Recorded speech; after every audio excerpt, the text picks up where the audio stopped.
हम अपनी संवेदनाएं व्यक्त करने के लिए विमल नेगी जी के परिवार के साथ मिलने के लिए आए थे।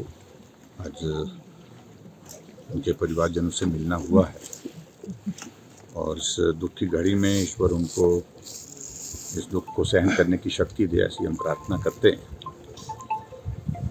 जहाँ तक परिवार से मिलना हुआ है उसमें उनका भी एक ही बात को लेकर के कहना है, जो नुकसान हुआ है वो हो गया है, लेकिन इसकी जांच निष्पक्ष होनी चाहिए, ठीक प्रकार से जांच होनी चाहिए।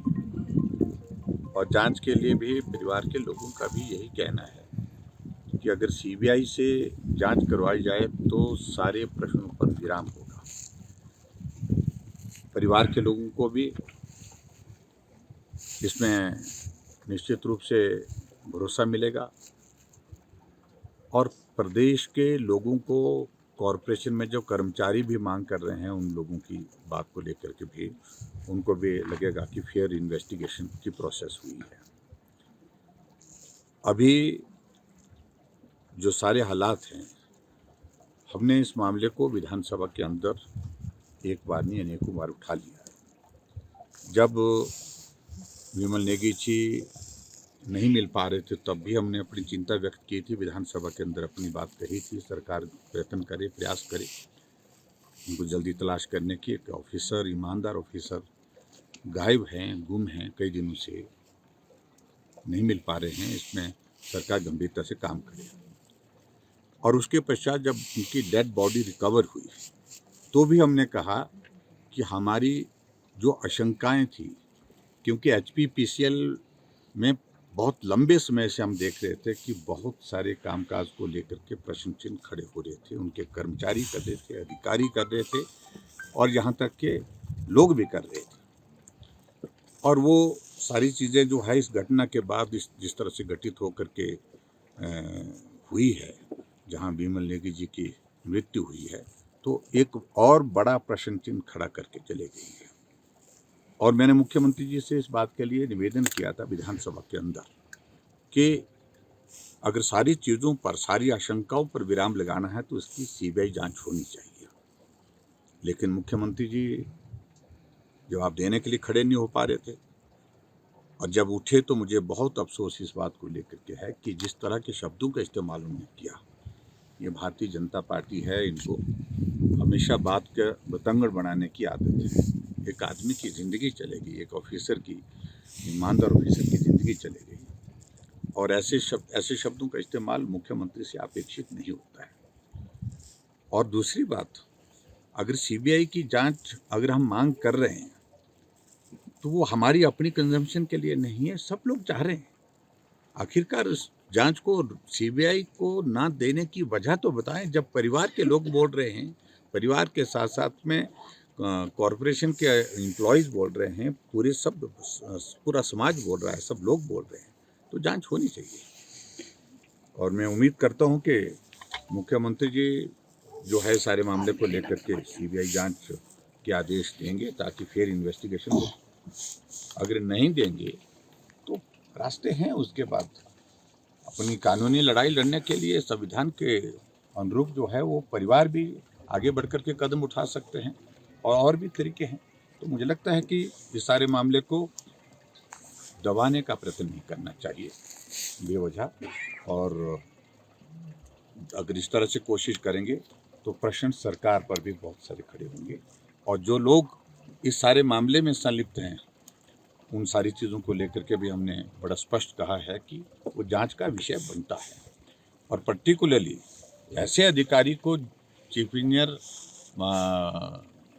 विमल जी की जो मृत्यु के लिए खास तौर से जिनका कह रहे हैं कि प्रताड़ना की दृष्टि से, दबाव की दृष्टि से बहुत बड़ा एक रोल रहा है, वो अधिकारी 5-5, 6-6 लोगों को सुपरसीड करके डायरेक्टर बनते हैं, ये भी प्रश्न चिन्ह है अपने आप में सरकार की कार्यप्रणाली पर। तो ऐसी चीज़ों पर बहुत सारे प्रश्न इस मामले को लेकर के खड़े हैं जिन पर जो है वो जांच होनी चाहिए और मात्र इसका एक सीधा रास्ता है कि इसमें सीबीआई जांच हो तो मुझे लगता है कि सारे प्रश्नों का उत्तर उसमें मिलेगा। सर बीते कल मंडी जिला में गोलियां चली सर, कानून व्यवस्था को लेकर हिमाचल प्रदेश में क्या कहेंगे सर? देखिए, मैंने इस बात को लेकर बड़े पहले भी कहा कि हिमाचल प्रदेश में कानून व्यवस्था नाम की चीज़ रही नहीं। जब कांग्रेस पार्टी के पूरा विधायक के घर में गोली चलती है, उनके ऊपर गोली चलती है, उनके पीएसओ घायल है, और ये घटना एक घटना नहीं, इससे पहले भी गोली वाली वहाँ पर बिलासपुर में उसी परिवार के इर्द गिर्द सारी चीज़ें हुई हैं, और उसमें भी फेयर इन्वेस्टिगेशन होनी चाहिए, जांच होनी चाहिए। इन सारी चीज़ों का हम इंतजार कर रहे हैं। और इसके अलावा हिमाचल प्रदेश में और जगह भी, आज पंजाब जैसे प्रदेश के नौजवान हिमाचल प्रदेश में आकर के हुड़दंग कर रहे हैं। हिमाचल के लोग पंजाब में जा रहे हैं, दिल्ली जा रहे हैं, गाड़ियां तोड़ी जा रही हैं। अभी तक 7 गाड़ियों को, हिमाचल प्रदेश की गाड़ियों को पंजाब में तोड़ दिया गया। ये कानून व्यवस्था से जुड़ा हुआ विषय है। और जो आपने पर्टिकुलरली पूछा है, पिछले कल रात के 12 बजे मंडी में मेरे साथ ही पढ़ने वाला वो लड़का जो वहाँ पर छोटा सा एक होटल चला करके अपना कारोबार करता है, उसको रात को गोली मार दी गई है। अभी भी गोली जो है उसके जो है वो यहाँ जबड़े में फंसी हुई है, और ऐसी स्थितियाँ पैदा होना और वो बाइक पर भाग जाना, उनका अभी तक पकड़े नहीं गए।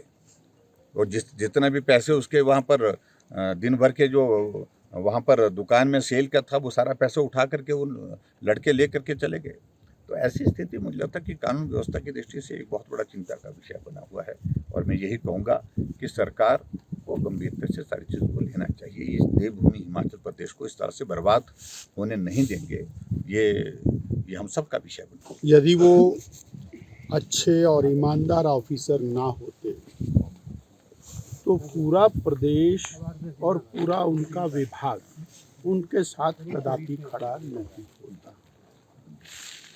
और एक चीफ इंजीनियर लेवल पर काम करने वाला व्यक्ति, हंसता खेलता परिवार, उस परिवार के ऊपर क्या बीती है, इस बात की चिंता करने की आवश्यकता है।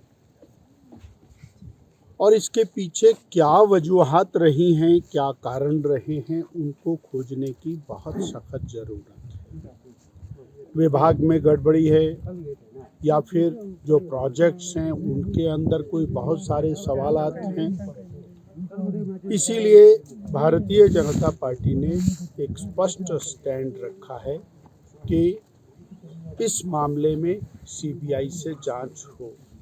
आज हम उनके परिवार में उनकी धर्मपत्नी से मिले, बेटी से मिले, भाइयों से मिले, माताजी से मिले। जहां संवेदनाएं व्यक्त की हैं, वहीं उनके मनों के भाव भी जानने का प्रयास किया। और उनकी व्यथा भी यही है कि वो व्यक्ति एक स्ट्रांग व्यक्ति था और वो बिना कारण के ये सब कुछ नहीं कर सकता, इसलिए वो भी इस बात के लिए बजिद हैं कि अगर सीबीआई से जांच होती है तो दूध का दूध, पानी का पानी हो सकेगा। और आज का आने का विषय उस परिवार को ढाढ़स बंधाना, हिम्मत देना, और पूरा प्रदेश और भारतीय जनता पार्टी उनके साथ खड़ी है। यही भाव लेकर के आज हम उनके परिवार में। अगर आप ये वीडियो YouTube पर देख रहे हैं तो हमारे चैनल को सब्सक्राइब करें और बेल आइकन को दबाना ना भूलें। अगर आप Facebook पर ये वीडियो देख रहे हैं तो हमारे पेज को लाइक करें।